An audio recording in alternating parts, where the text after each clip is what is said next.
Needless Things Podcast.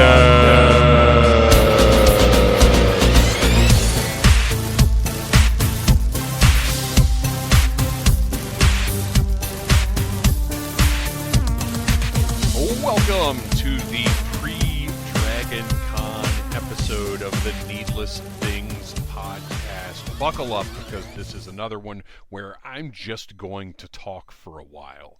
Although I do have a lot to talk about, and it's not just Dragon Con. So if you're not necessarily all that interested in Dragon Con, which is nuts, I can't imagine, there are other things that I'm going to discuss as well, but I will be running down my Dragon Con schedule, and I would think even if you're not going to Dragon Con, there's some fun things, some things of interest there. And you know, I wasn't actually going to mention this until it popped into my head just now. It's always interesting to get perspectives from outside of your bubble, I guess. I had I won't say who, but I had a conversation with somebody who's in the entertainment business on Friday. And, you know, I mentioned, I've been doing stuff at Dragon Con for a long, long time. And first of all, people who don't know Dragon Con don't understand how big it is. Like, that's the first thing that needs to be remembered, is when I give that as any kind of reference for like, oh, I have experience with things, to them, this may take place, if they don't know at all, this may be taking place in some small local hotel. And, to us, Dragon Con is the biggest thing in the world, and I still see it that way. But to somebody who doesn't know, they don't know. So it isn't the statement of accomplishment to everybody that it is to me.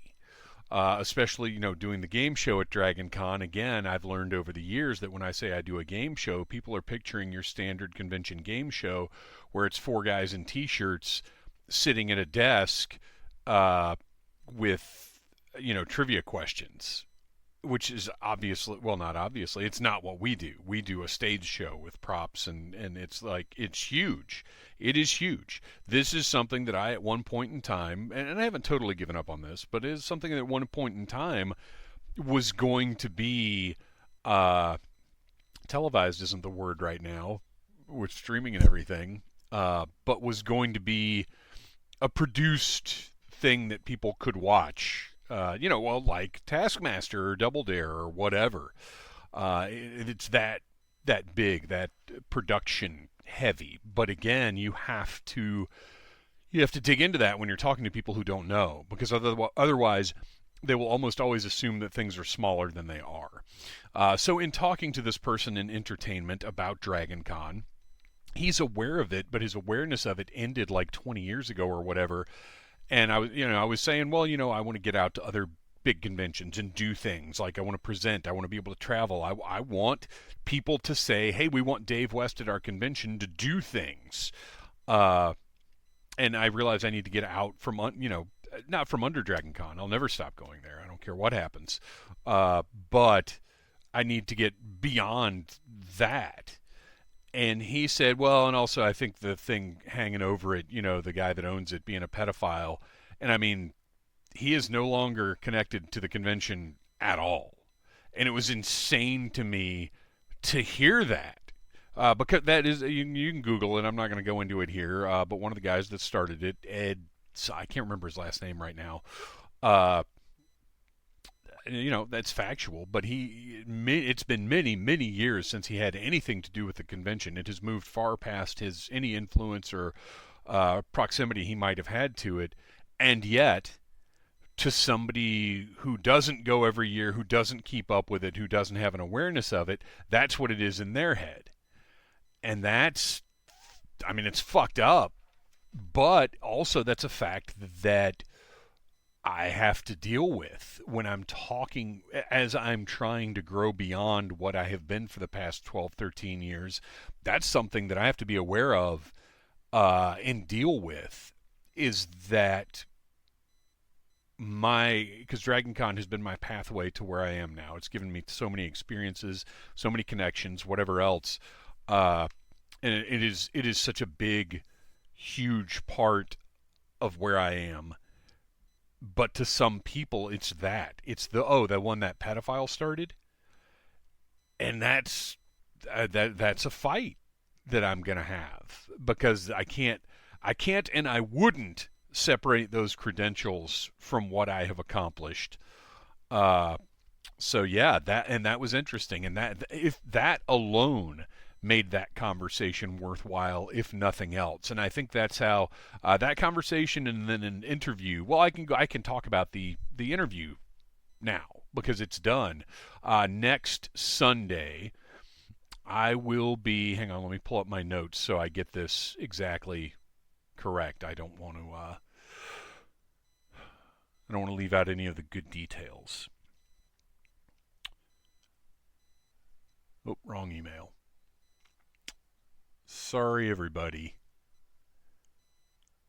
I hadn't planned on mentioning this either because it's not going up for a while. Okay, so next Sunday, because I will be at Dragon Con, so I'm actually getting ready to produce this episode in just a few minutes. Well, as soon as I'm done with this week's episode, I will be going ahead and doing that episode. I had the opportunity to interview Howard Quigley Chang, and if you don't know that name, he was one of the designers. It seems like the main designer on the Teenage Mutant Ninja Turtles line from 1989 until 1996 or 7. So he designed a ton of the most influential action figures toy collecting has ever seen. In the interview, it's a very interesting look at. I don't want to say anything about it because it's such a ride discovering all this stuff. I was as much as because his representation reached out to me about doing the interview, which was wild because that's the second. And look, these are the little things that get you so excited because this is the second instance in the past few months of me being recognized from outside of the people that I am aware of. His representatives reached out to me about doing this interview, and that was a big deal. And it's also a big deal. I'll talk about it later in the show, but I got put on a panel, and I still don't know who put me on it. But I'll talk about that more, and it's a good thing. I'll talk about that more once I get to the Dragon Con stuff. So anyway, I talked to Howard. We had a great conversation. His life is fantastic and is inspirational specifically to me at this point in my life. And those two conversations happening within a couple of days of each other, it's that kismet, that serendipity. Just if you're paying attention, you can see the pieces coming together. And that's not to say in the next year, 2 year, 3 years, I'm going to be living my dream, but I am aware of things happening around me, I guess. So anyway, next week, Howard Quigley Chang, we're going to talk about toy design and a really fascinating life. So tune in for that one. Boy, we're already almost 10 minutes in, and I haven't talked about anything that's in my. I actually made notes for this one because I knew it was going to be just me talking for an hour-ish. So I wanted to have stuff ready to go. Real quick, I'm just going to mention this, and this seems so trite now after discussing already some sort of heady topics. But Mezco has their Mezco 5 Points toy line. They've done some not Universal Monsters, but I reviewed their Frankenstein, their glow-in-the-dark Frankenstein on the Needless Things YouTube channel, which you should check out if you haven't. And you should also share if you haven't. That's one thing that I talked about with the fellow from the entertainment industry on Friday is the only way to grow is to convince the people who care about you, the people who listen to you or watch you or whatever, to share you. That's it. That's it. I mean, until you get to the point where you actually need like management or whatever, that's what it is. So anybody listening to this, stop right now and share this or one of my YouTube videos or whatever on social media. It takes like a minute right? It's a button click. Share it. That's the only way that I continue to grow at this stage.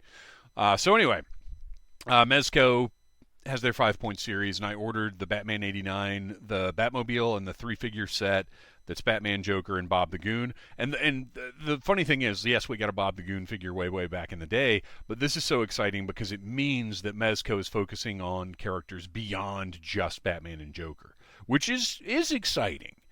Because that's what I've always wanted out of one of these toy lines. Is I want all the Joker goons. I want Vicky Vale. I want Robert Wall's character. I want Pat Hingle. I want everybody from that movie. And the 5 points format is really perfect. I don't need a super articulated Commissioner Gordon or Vicky Vale or Knox or whatever. But I would love to have these 5 points versions of them. It's to me. If I want something like Big Trouble in Little China or Batman 89 or anything like that where I really want a large cast representation, I don't want that in 1/10 scale or 1/12 scale. Because I don't need all those characters doing all of that.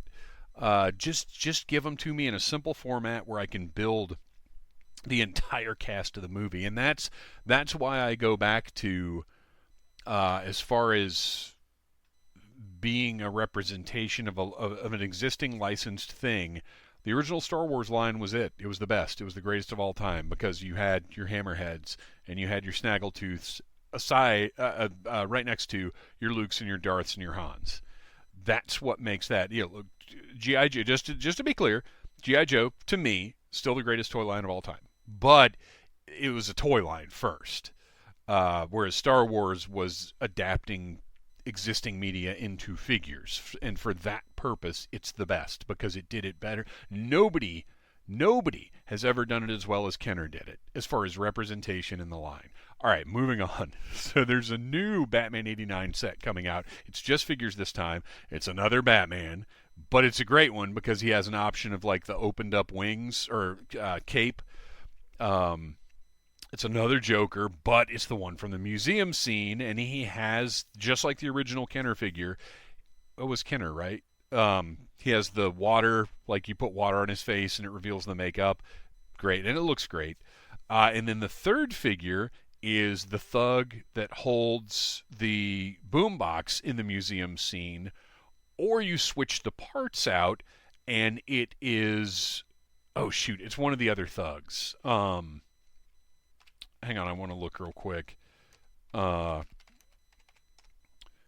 Because it's so fun that they did it this way that I want to get it right. Here it is.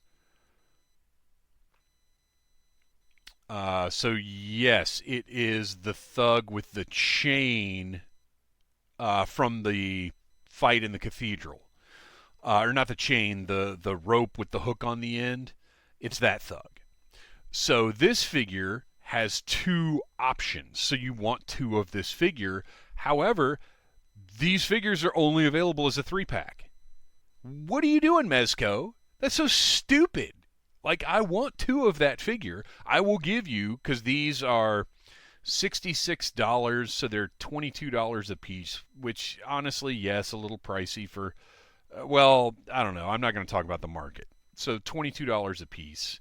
I would give you $22 twice to buy two of this figure, but you have not made that an option. Seems really stupid to put a troop builder in a 3-pack like this, because anybody that's buying these the way that I am wants every single thing you release, period. And to make that figure, I don't know. I don't get it. It seems so dumb. So I just wanted to comment on that, because I don't know where else I'm going to do it, because I have not yet started the weekly toy talk format that I would like to do on Needless Things, because quite frankly, I just do not have the bandwidth right now. All right. Next up, I want to talk about Anthrax, Persistence of Time. This is huge. On August 21st, this album enjoyed its 35th anniversary. and I cannot even tell you how big this was for me. Anthrax was my metal band. They were mine. Nobody loved them as much as I did back in the day, back when I discovered them. And I discovered them had to be right after State of Euphoria, because State of Euphoria was out. But Among the Living was the first album of theirs that I bought, and it blew my mind. And then eventually I got State of Euphoria, and then I went back and got Metal Up Your Ass. Wrong band, fella. Metal Thrashing Mad, Armed and Dangerous, like however they released the early stuff at the time. I can't remember. I think I got Metal Thrashing Mad on cassette. I don't totally remember how those were released back then. I know I eventually got CD versions of them, but those had different tracks because over time they released those with different things. But anyway, Persistence of Time was the first Anthrax album that came out after I got into them. It was the first one that I bought the day that it came out because I knew it was coming out, because I remember these videos debuting on MTV. I don't remember if they were Headbangers Ball. They were probably all Headbangers Ball is my guess. But I remember sitting waiting for the video premieres, and like Got the Time was so weird to me. I didn't know who Joe Jackson was in 1990. I feel like that song came out before the album came out. Let's see. Okay, so Got the Time was released. It doesn't. Oh, come on, Wikipedia. It doesn't give like a date for the video release or anything like that. I feel like I heard Got the Time before I heard the album, but I'm not positive about that. But regardless, it's just so different. It had a different feel to it, and I didn't realize maybe until I got the album. I don't know. I just remember discovering, oh, this is a cover. There's some guy named Joe Jackson. Whatever. In My World was huge because Anthrax guest starred on what to me was the biggest show ever at the time, Married with Children. Absolutely loved that show. I can't watch it now because I have this sensitivity towards, like, when families are that awful to each other, I don't like it, so I can't watch the show anymore, which I know sounds a little silly, but it's a hard watch for me. I can't do it. But at the time I loved it. Thought it was the funniest thing in the world.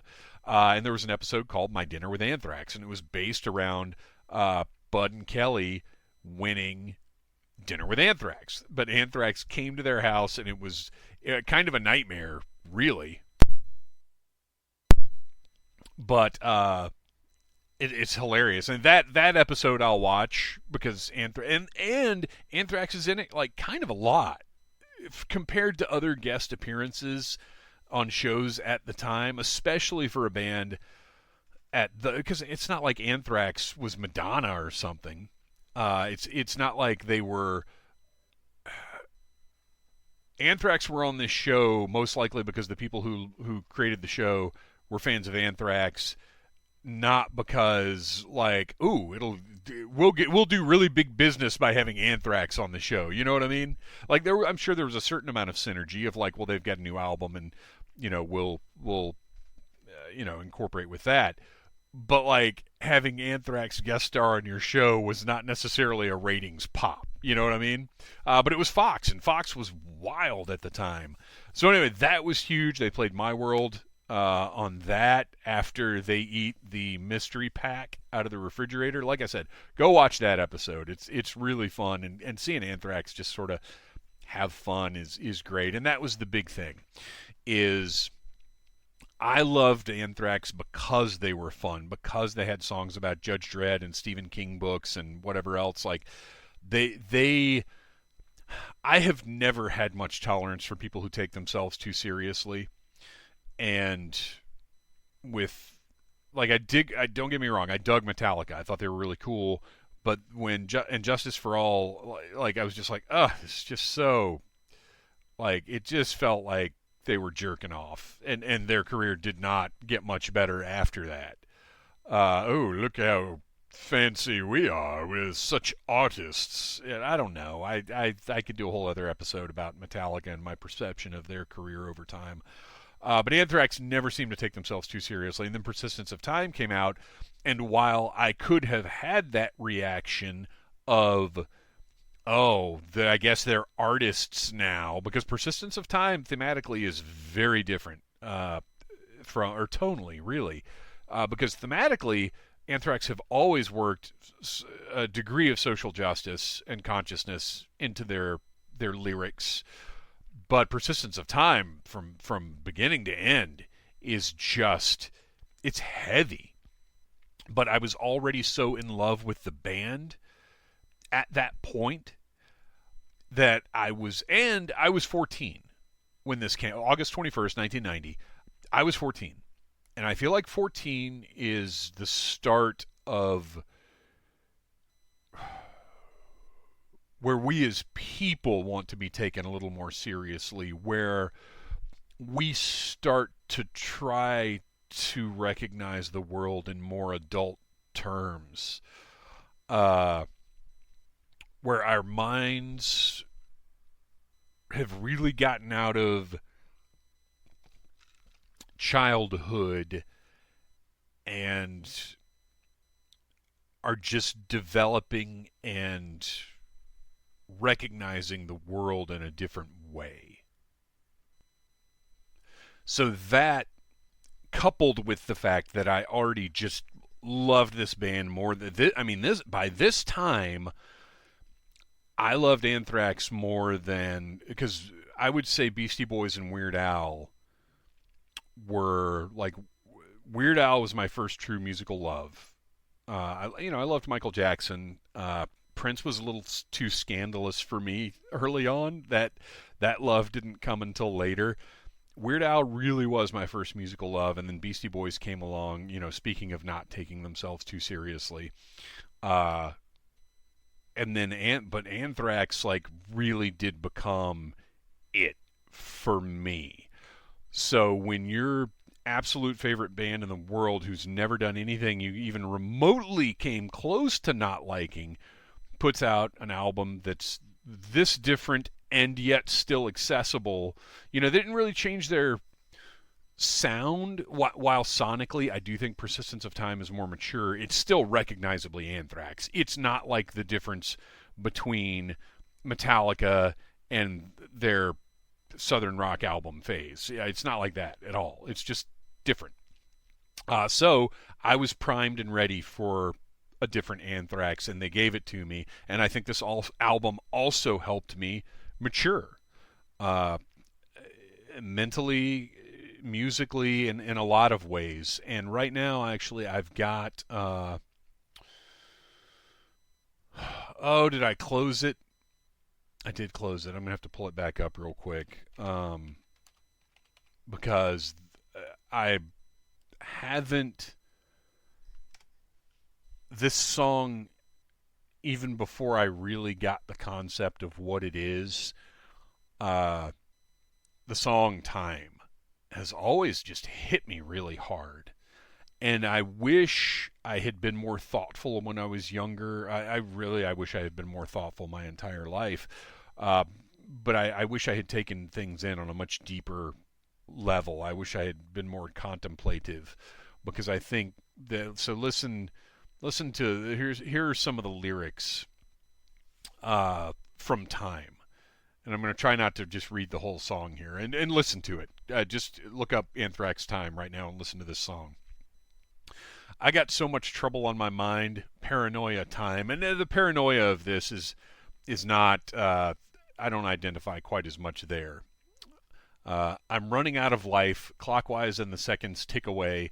Each line that cuts my face cuts as each hand moves into place. Paranoia, amped and wired, bite back the thoughts that run my head. There's so much to be said, there's so much living dead. Walking corpses shambling through life with nothing in their sight, dance on their bones, step in and fight. I mean, that's a load of what I feel right now. I don't want to be a walking corpse shambling through life anymore, and I have been to an extent. with nothing in my sight. I mean, I've always had something in my sight, but I've never felt like it was attainable. Life and death are fighting for my time. I can't seem to find the time, which is a big issue for me. I want what's mine. Time through the clock just keeps talking. It just walks any damn place. It feels like walking. My mind keeps thinking. Clockwise as the seconds tick away, I make my move today. Time and life, life and time, to have and hold and sometimes find. It isn't mine, it isn't yours. Man to man, I'll fight you for time and life, life and time. The fighting I don't know so much about. One day I'll get what's mine through the persistence of time.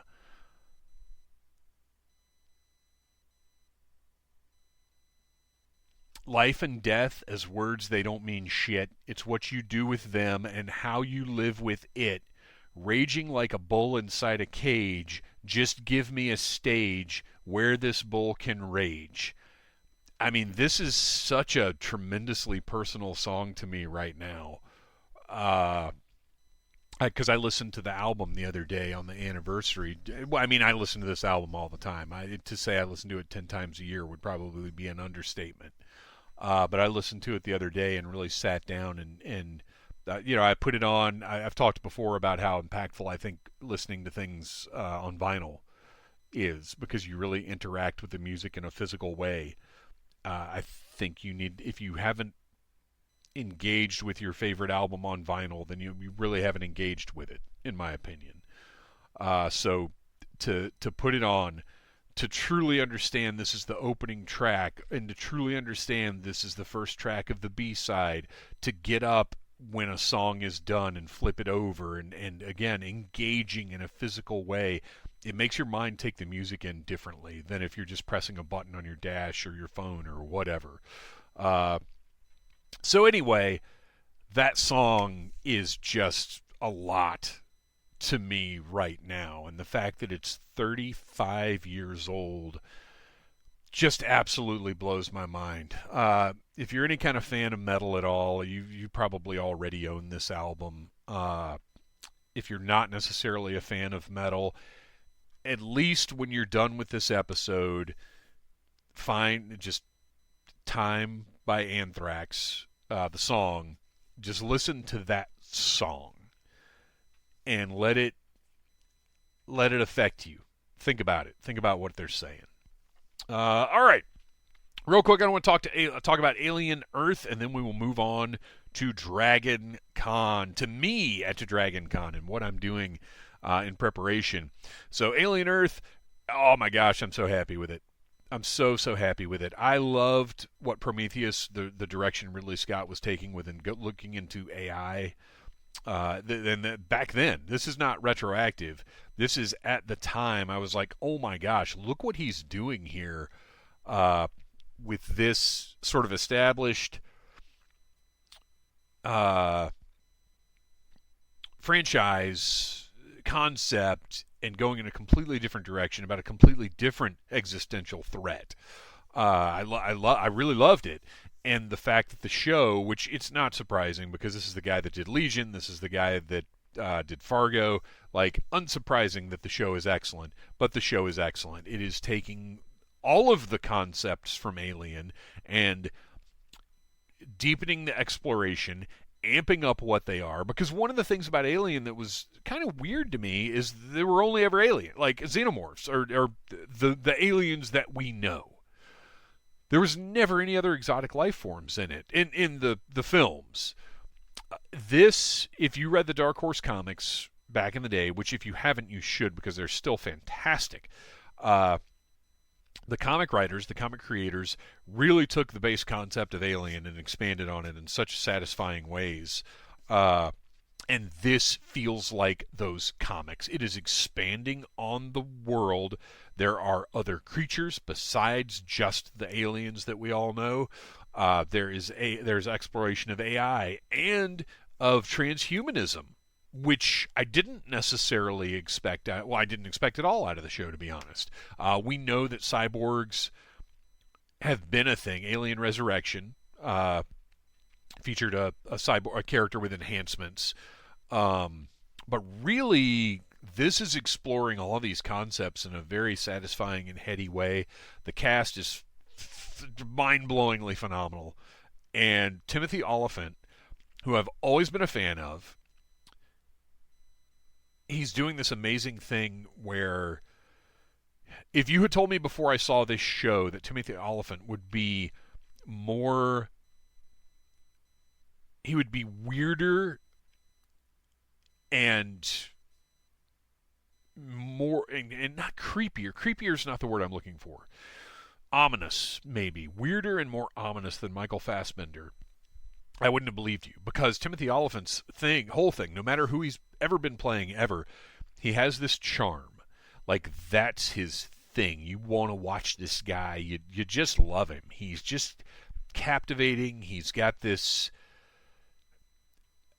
he makes you feel safe in a weird way. I don't know quite how to put my finger on what he has, but also to a degree, he's always Timothy. He is one of those people who's a fantastic actor who's really engaging to watch, and you like him in everything you see. But also, he's a little bit always him. In this, I did not know it was him for most of the first episode, and he has managed to shed his charm, and it's fascinating to watch him in this role. The show's blowing me away. If you're not watching it, you need to be watching it. Or if you're waiting for all of them to be released, I totally understand that. But don't read anything about it because it's a delight. I got to watch them as they air because it's just this journey of discovery of what this world truly has to offer is just delightful. I love it. I'm blown away by this show. All right, maybe we'll do a full review once it's done, if I can get enough people together who want to talk about it. I don't know. We'll see. I would love to do a review on it. And that brings me to Dragon Con and what is happening now.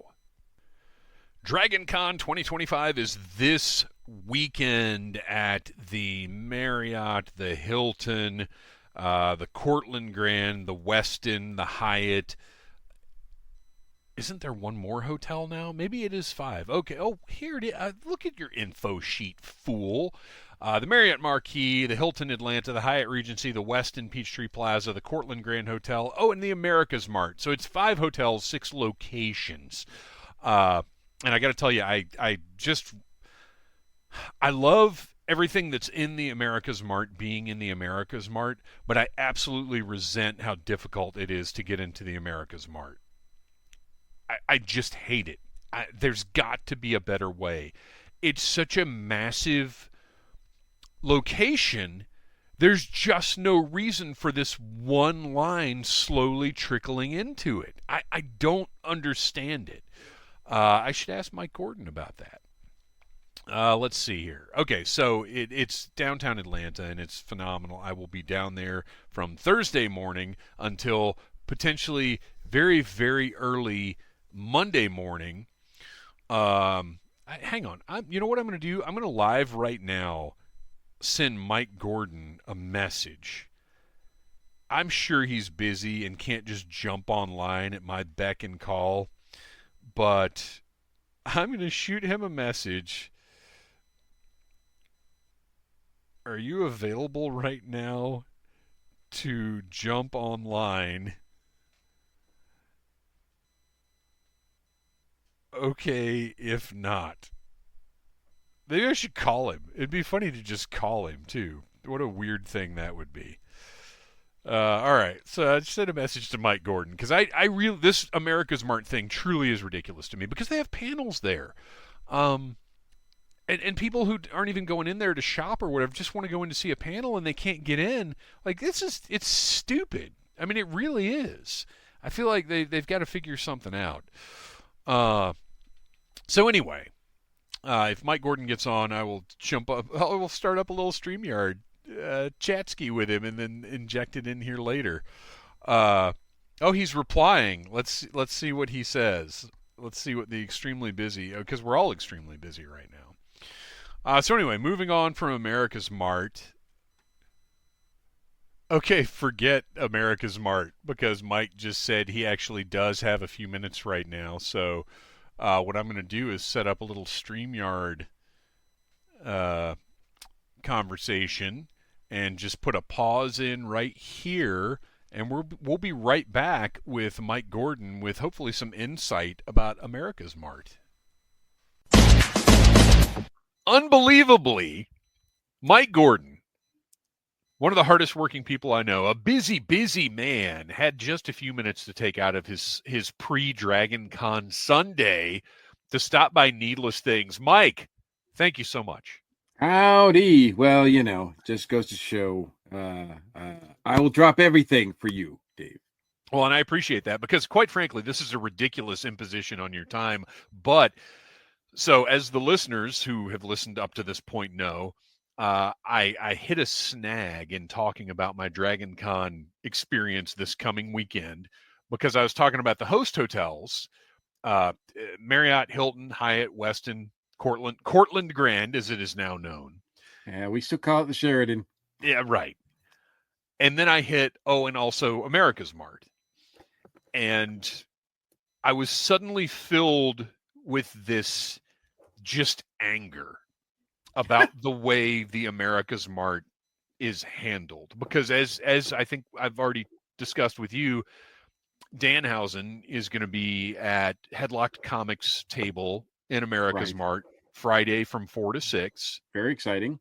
Very exciting, except I have a panel from 4 to 5 on Friday in the Marriott, and the chances of me being able to get to that table by 6 o'clock are minimal because of the way the America's Mart is handled, and that's what made me angry. It seems ridiculous to me that this massive space should have this singular slow-moving line that takes oftentimes multiple hours to get through to get into the building. There's either a really good reason that it's handled so poorly, or they just haven't thought of a better way. But it's because once you get inside, it's wide open. There's plenty of space to move around. I know that everywhere at Dragon Con there are capacity issues, but this cannot be the best way to handle this. And look, there are people, including yourself, in that America's Mart trying to make money. And a massive portion of Dragon Con attendees just don't bother to go to the dealer's rooms and to Artist Alley anymore because it is so problematic to get into and it takes up so much of your time. Like, I'd love to go hang out in there for a couple of hours, but now we're talking about a 3.5, 4 hour investment total. I'll just not go. What is the reasoning for this difficulty? Do you have any insight? Well, it's just a question of logistics and numbers, which, doesn't sound very exciting, but there we are. I mean, sure. The America's Mart is a large building, and Dragon Con uses 4 floors of it. 3 floors are for the vendors, and the 4th floor is for the Artist Alley, Pop Arts Comics, and Pop Artist Alley, we call it. Not which to be confused used with to be in the Hyatt. Yeah, not to be confused with the art show Artist Alley. But and was very easy to get into. It was relatively easy. There could for be attendees. Lines. Yes, there could be lines to get in. But sure, nothing like this America's Smart line. Sure. Yeah, and I'd love to be able to say that, hey, everybody, but everybody there is waiting in line for us, comic people, but that's just not the case. So Dragon Con had an opportunity. They had a lot of vendors that wanted to vend there because remember, the vendors used to be in hotels too. Yeah. So they used they got the space at America's Mart. So again, they got 3 floors for vendors, 1 floor for comic people. and but the building itself, there's a code. They can only allow so many people in, and the fire marshal is usually right there, especially on Saturday, to make sure that they have that, like, they don't exceed that many people. So if they do exceed that many people, or if they get to that limit of people that can be in the building, then they cut off the line. So the line stops. So, you can fill up 3 floors of vendors and some people in the America in the comic room and everything like that, and pretty easily reach that limit, is what we found. Yeah, I guess so. So yes, on Saturday in particular, when most people are there, it's the busiest day of the show. You've got so many people that want to go check out the vendors, and a few that want to check out comic people too. I definitely see a theme with that portion of it. Because what we have found on Saturday is, as a comic guy, as a guy who has a table, as a guy who freely admits that Dragon Con is my best-selling show of the year, always has been, and I love it. But on Saturday, it is my least-selling day of the weekend. Wow. Mainly because the first 3 floors fill up so fast that we find that a lot of people are not there for the comics. They're there for the vendors. And, the 4th floor is kind of not that busy on Saturday. That's a shame. But if you go downstairs to the other floors, they're hopping. They're packed. And it has, people have gotten used to it now and adjust their schedules accordingly. Like, there's some friends of mine and people that I know, fans, if you will, that I have, that will say, like, I'll see you on Monday. Because Monday is usually, if there's a line, it's very minuscule. You can just walk right in to America's Mart on Monday usually. And to be fair, most of the vendors are still there on Monday. Like, nobody leaves. Some people, some of the artists, some of the comic people have flights to catch and leave on Monday and whatnot and other commitments. But for the most part, everybody who's there on Friday is there on Monday too. And yet, Monday you can pretty much just walk on in and walk around. And it looks like this year, I will say this too, it does look like this year there's more artists and comic people in the comic track or in the comic artist alley than there have been in the last few years. I know that after COVID or whatever, it kind of they kind of spaced things out a bit, and there was not as many artists and vendors up there. But I think they've now rescinded that restriction, and now I think there's more than there has been in the last couple of years. So with more vendors, more artists, more comic people, you're going to get, more people wanting to go up and see those things. So it is crazy. Well, real quick, you mentioned the comics track, which brings up another point of they have panels there. They do. But again, I would like to see this panel, but am I going to have to get in line 2 hours beforehand just to try to get into the building and hope that I can see this panel? Not necessarily. Now, because of the problems with seeing panels and panelists and whatnot, the comics folks, Comics and Pop Artist Alley folks, have created what they call the fast track. Now, you can that allows fast track entry into America's Mart Building 2 up to 30 minutes before the panel begins. So you can sign up if you want to go to a particular panel in the comics area. You can sign up at dragoncon.org. And go to the Comics and Pop Artist Alley page, and there's a comics programming fast track link to that. You can then scroll through and click on, like I said, the panel that you want to go to, and it'll give you a QR code. And then when you use that QR code, you can present that to You do not have to wait in the regular line. You just Oh, present okay. it at the entrance, and you can just walk right on it. Oh, that's nice. Yes. Okay. Yeah. So Well, that's so good to know. At least that alleviates one of the frustrations that I had. absolutely. And I'm just going to throw this out there. They don't check to make sure you go on the panel. Sure. And then Well, you go to the panel. I So, wasn't going to mention that part, but it was absolutely in my head of I bet there's a panel around 5 or 5:30. yeah, I mean, but we haven't seen it really be abused that much, Yeah. which is great. I would imagine And of that's kind of a course, focused portion of the attendees that would be interested in those panels. yes, absolutely. And that would even be aware, because I think you have to be following the comics track, you have to be following who's going to be there. Like, I think you've filtered out so many of the potential abusers, you know what I mean? Yeah. By pinpointing it in that way. I also believe that if you are obviously a guest, pending pro, volunteer, you don't have to wait in line either. You can just show your badge at the beginning, at the front, and then let you in. Okay. Well, that's good. That has certainly been the case for me. Although there was one time, because even though DragonCon might say okay, there was one time when I was running late for a panel, and I went to the front of the line, and I got to the door, and they stopped me.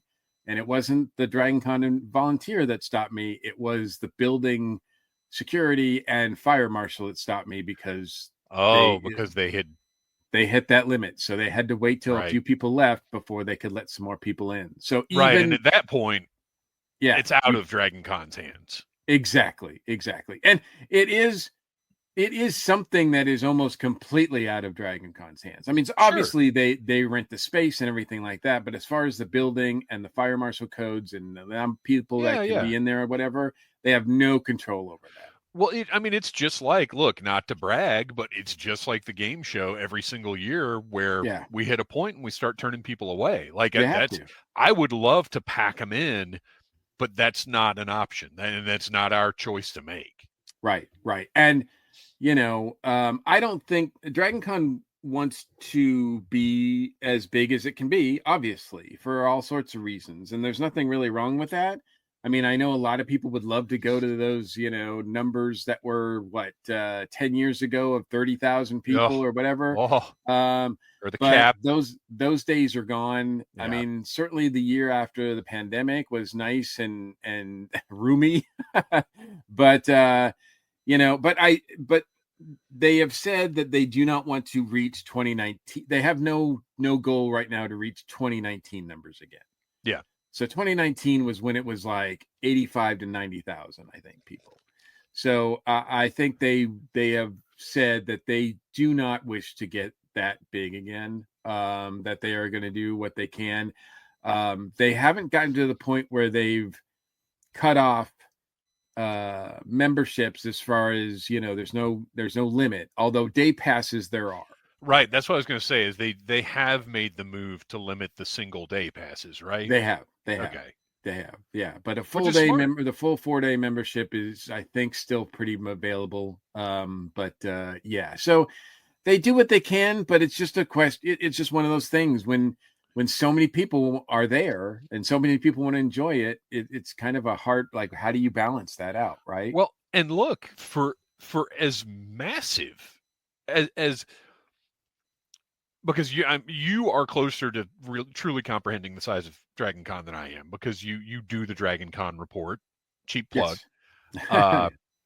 So you do have more of an awareness of it, but at the same time, I would say neither of us truly comprehend what a massive undertaking it is. No. And with it being as big as it is, I dare say it is run incredibly well. I think so too. I really do. I mean, sure, you hear about incidences here and there, but for the most part, I think it's dude, compared to some of the smaller, much more manageable conventions, that I have seen over the years, and the problems that occur, the to me easily preventable problems that occur at some of those, the fact that Dragon Con is not a massive, never-ending clusterfuck boggles my mind.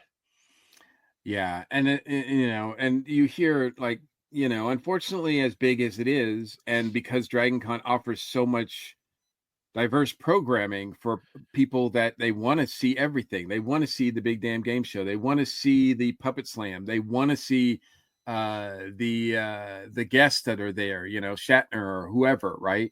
They want The to see Tiki History panel. Oh yeah, that's right. Sure, thanks. We'll throw that in too. I appreciate that. I don't think we've ever turned anybody away. As much as I'd like to say that we did, but the bunny hutch. I mean, some of the which I've never been. This is all right. I'll tell you this right now. I don't mind. You know me. I don't mind sounding stupid. I'm honest. I have never been able to find the bunny hutch. Many years. Whoever I was hanging out with. It's an ongoing quest. We've been like, well, we should go check out the bunny hutch. We've never been. We should go check it out. Well, so Oz has been. And somehow we can never quite find where it is. It's the dumbest thing in the world. I think it's one of those things too that over time it's grown and it's moved. So just when you think you know where it's going to be, it's going to be in a bigger room. It's going to be in a bigger room. So, but yeah, that one is a huge line to get into. So the burlesque show is a huge line to get into. Like all these things are just like people want to go to these things, and it's crazy. So Dragon Con still involves waiting in line, up to, and, they say that, that's a whole other thing about how long the lines should be and when they should start as far as events and anything like that. But with the vendor hall, you can't do that. It's an ongoing thing. And so it's pretty much just, get in line. I think I would recommend to people that if they can avoid going to the vendor hall on Saturday, that's your best bet, because that's the longest line. Sometimes it's, like I said, stops because of the fire marshal. I've never heard of that. Well, I haven't heard of that happening on other days, but I have heard of people waiting around the block, to get in. But Sunday's usually a bit lighter, and Monday, of course, is the lightest day. So if you can do Monday, Sunday afternoon has been kind of my time now, where I try to get in there. In general, you can walk right in. Well, not walk right in, but the line is like one side of the building, and it moves, right? And it moves, right? Yeah. So it might be a line, but it's moving. So that's sort of the situation that we're in. I don't know of another way, as far as improving it. I don't know how to do that. Like, I can't think of any solution for that. Really. If space were available, if it were up to you, and enough space were available in one of the hotels, would you move the comic art back to a hotel? I love Dragon Con so much that whatever they tell me to do, I'll do. So if they want me to move, I'll move. I really like the space. I mean, it was cool being in the hotel, sure, but I like the space that we have at the America's Mart on the 4th floor. It feels like a comic convention. Yeah. It's a great space. It's just the accessibility it really does bother me that if the artists were in the midst of everything, I feel, because the whole idea to me is we want people who may not even know this, know an artist or whatever, to get exposed to them. And I feel like tucked away over there, that's just not happening. That could be the case. I don't know if that's true or not. I mean, I do get a lot of. I'm not big enough that people are going to wait in line for 2 hours to see me, right? So I can tell you that most of my sales throughout the weekend are walk-bys. Yeah. People that are just like, oh, never seen me before, and they're like, oh, that's pretty cool. That I need to check out that book, or that kind of thing. So in that front, I still do really well at Dragon Con. So I'm still meeting people. So you are getting the foot traffic. People are still Okay. checking out my stuff for the first time, and I'm introducing people to my stuff for the first time. So that is happening. Would it happen more if I was in a hotel? I can't answer that. So I don't know the answer to that. So. Well, Mike, you have answered all of my questions that I brought you in for. Well, I appreciate that. I appreciate the opportunity. And before you go, what do you know? What table where are you at Dragon Con? What else are you doing while you're there this weekend? Well, I appreciate that too. I will be, as mentioned, on the fourth floor of the Comic and Pop Artist Alley that is located on the fourth floor of America's Smart Building 2. Yes, and if you have to wait in, I'm sorry, but I'll try to make it worth it. But I don't. That's a hard ask, really. A conversation with Mike Gordon is always worth it. So I'll have copies of Dragon Tales, which is the book I did last year, which is still available, celebrating Dragon Con, and it's for charity. So please check that book out. Come to my table, and of course the usual things like Tiki Zombie, whatnot. I've got a lot of panels that I'm on. Only 6 this year, so I should be at my table more. So nice. So if you're looking for me in Artist Alley, I should be there more often because like I said, I'm only doing 6 panels, one of which is with you, which I'm very excited about on Monday. Batman forever. See, I told you I'd drop everything for you. Like you will put a dent in your income just to come hang out and talk about the worst Batman movie ever made. So that's that I'm excited for that. And there's of course the Tiki panel that we do on Sunday, which I'm always excited by, and that is in the America's Mart. And that one I definitely recommend getting the Fast Pass for. So you can check out the Tiki Pop panel. We are doing our 10th one. This is the 10th anniversary. Oh, that's awesome. Like we've been doing it for 10 years, and Dragon Con has allowed me to have some friends and talk about Tiki stuff for 10 years now, and that means a lot to me too. So and you've had a really good variety of speakers rotate. I think so. We've tried to branch out a bit and talk about other things that are Tiki adjacent. But this year we're talking about the future of Tiki. So see if we can predict what will happen in the years to come with the Polynesian pulp movement. So that's going to be a lot of fun. I've got a lot of other panels that I'm part of too. You can see me in the app and of course on my social media. I'll have that complete schedule. It's all tentative, of course, but sure. But yeah, you can check all that stuff out at my social medias. Well, awesome, Mike. Thank you so much for taking time out of your day. Because I was like, I got to talk about this, and Mike is the guy. Well, thanks a lot, man. I appreciate that. I am no expert. I am an enthusiast, and we'll just leave it there.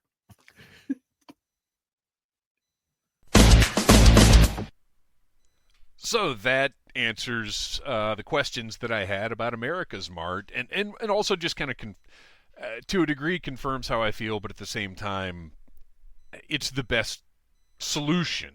And what are you going to do? That's really what it comes down to, because there's so many vendors now that you cannot get them into the hotels. It's just not reasonable. So what are you going to do? Thank you so much, Mike Gordon, for taking time out of your day to all of a sudden pop on and talk about this stuff. Unbelievable. What a good friend and what a great creator. Find him at Dragon Con. Go up the back elevator in the America's Mart to the 4th floor. You get to his table faster. If he's in the same place he always is. All right, let's get down to my schedule and wrap this thing up. I will be arriving Thursday morning, partying all day Thursday. I will probably stop by DCW Wrestling just to say hi to some folks. And Thursday night, I am not revealing my costume yet, but you will be blown away when you see it. Friday at 10 a.m. 10 a.m. Galleria 7 in the Hilton, which I don't even know where that is right now. I have been placed on a panel called The Art of the Interview for the digital media track. Interview podcasts are booming. This panel covers how to do them right, from booking guests and prepping questions to building rapport and ensuring top quality audio. Learn best practices and avoid common mistakes for compelling behind the scenes conversations. Steve Reichberg is the moderator. I am on it with Arlie Song and Rilo W. Ward, and this is wild because I just got put on this panel. This is the one, I've mentioned this before. I'm kind of honored because this means somebody that runs the digital media track is aware of the stuff that I do and was like, hey, we want to put him on this panel. And there are only 3 other people on it as of now. So this is, I'm very, I'm honored to be on this panel.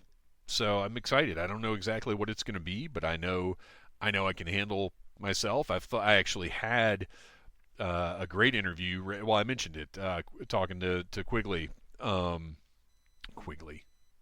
Squiggly, recently. That's going to give me some good examples of what to talk about. So yeah, check that out, Friday, 10 a.m. Also, find me in the Dragon Con app. That's the easiest way. I'm in there under Dave West.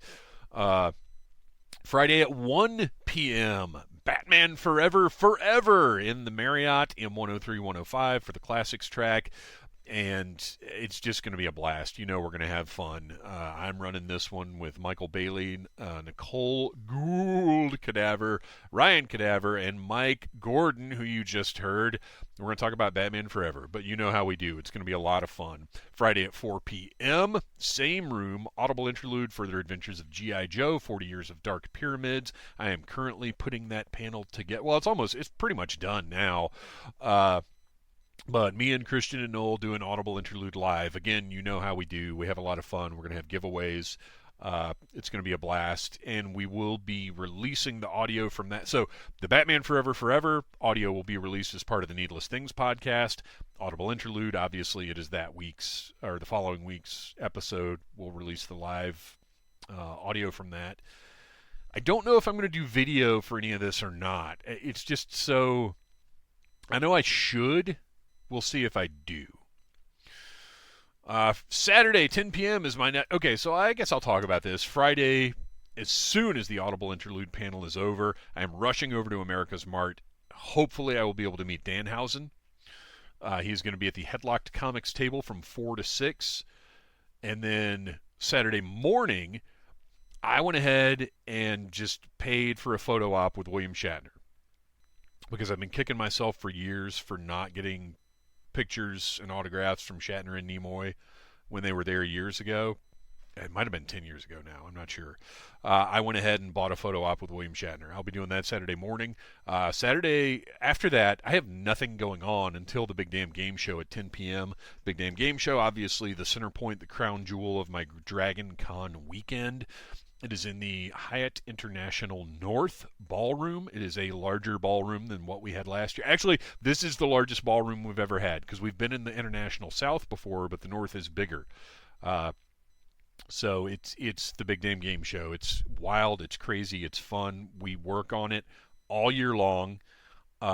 It's me and Ryan and Beth and Nicole and Oz and Christian and Noel and Bobby Nash and on, Kate Bean. So many people come together to make this a special, unforgettable event. We will be doing video of it. We're not going to release video of the whole thing, but we are going to get stuff to put on socials. And go follow the Big Damn Game Show YouTube channel. I am putting our older material up there. And as soon as the game show is done this year, I'll be posting our videos from this year's game show. Because we always film video content for the game show. Sunday, and then Saturday night, that's what's happening. Sunday at 1 p.m., Halloween Con, the first ever Halloween Con at Dragon Con.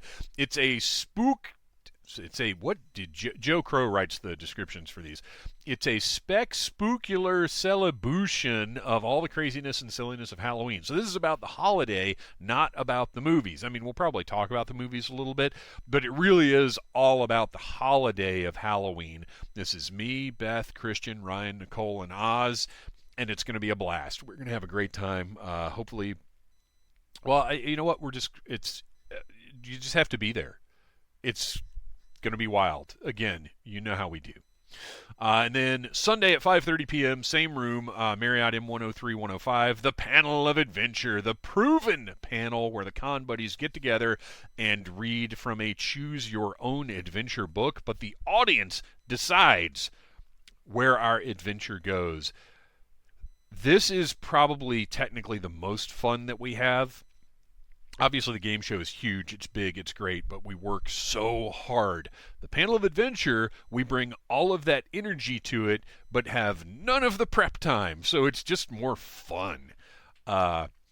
If you have not seen one of our Panels of Adventure, you really need to. And this, I don't know if it's funny, I released the audio from my one-man Panel of Adventure from FrankenCon. And you know what? We did the Star Wars one. You can listen to the Star Wars one from Stellar Fest. So yeah, I'll put this audio out there. So I'll have lots of episodes ready to go after Dragon Con. So that is 6 things I'm scheduled for. Get the Dragon Con app. Look up Dave West. See what I'm doing. Come out and say hi. Let's have a beverage together. Although I will tell you right now, I'm often in a hurry. And I hate it because I'll run into people and be like, oh, I'd really like to hang out with you, but I've got to get to a thing. I'm doing a thing. Because I'm always running back and forth. Because here's the thing. Friday, I've only got the 2 panels on Friday. Or, well, no, I've got 3 panels on Friday. I wish I had something Saturday during the day. So I've got the 3 panels on Friday. But as soon as I finish the interview panel at 11, I'm running back to the room to change for the Batman Forever panel, because look, anybody that is fine presenting in shorts and a t-shirt, it's fine. That's your thing. That's what you do. That's cool. I can't do that. I have to have an outfit of some kind. As much as I don't like that word, whether it's a costume or a suit or whatever the case is, it is an outfit. That's how I have to be. So for the interview panel, I'm going to be wearing probably a suit. And then I'm going to run back to the room. I'm going to change into what I'm wearing for the Batman Forever panel. And then as soon as that's done at 2, I'm going to run to the room and change into what I'm wearing for the Audible Interlude panel. As soon as that's done at 5, I'm going to be going to meet Danhausen. As soon as that's done, probably whenever the room closes, because I'll probably go hang out with Mike after I meet Danhausen, just until America's Mart closes, and then I'll be running to go eat dinner. But then Friday night, if you catch me in the evening, there's a better chance we're going to have a significant conversation and a significant hang. So Thursday, Friday, Sunday, those are good times. Or Saturday. Shit, hit me up Saturday. After I'm done with Shatner, I don't have anything until we start getting ready for the game show around 7-ish or whatever. So if you want to hang, hit me up for Saturday afternoon, because that's sometimes when the melancholy hits me too. Every once in a while, like at Dragon Con, almost every Saturday, I'm like, I really don't have anything to do now. Everybody else is either napping or doing, whatever. Well, they're usually napping. I'll get a little bummed out, like, what do I do now? So yeah, hit me up for a little Saturday hang. We go sit at a bar or something. That would be a good plan. And then that's Dragon Con. Oh, I'm just contemplating it now. I've still got stuff left to do, obviously, but the good news is I don't go back to work until the Thursday after Dragon Con, and even that is working from home. I work from home that Thursday and Friday. So right now I'm looking at 2 weeks of less stress and pressure than I'm normally facing. I'm pretty excited about it. Well, that's it. That's enough. That's all you needed to hear. Next week will be my interview with Howard Squiggly Chang. And it is Quigley. I thought it was Quigley. And then as I said Quigley, I was like, wait, Quigley? What is Quigley? Maybe he's Squiggly because he draws like that. No, it is Quigley, and I didn't ask him. I'll tell you right now, spoiler for the interview, I forgot to ask him about the Quigley part, where that came from. But we were talking about other interesting things, and that seems I should have asked. I'm gonna berate myself for that on the interview panel. I'm just kidding. I'm not gonna do that. I've got so many other interview things to talk about. There's no reason to do that. So Howard Quigley Chang, original designer on the Teenage Mutant Ninja Turtles line. Great interview. That's next week. Tune in and share this stuff. Stop if you didn't share one before when I told you to. Now that the episode is done, share it with somebody, or share one of the videos you've enjoyed with somebody. Share something on the socials. It takes so little effort, and I don't know why you wouldn't. So thank you for listening. Like, subscribe, share, do the thing. Until next time, I hope I see you at DragonCon. Say hi. I might be in a hurry, but I'll say hi.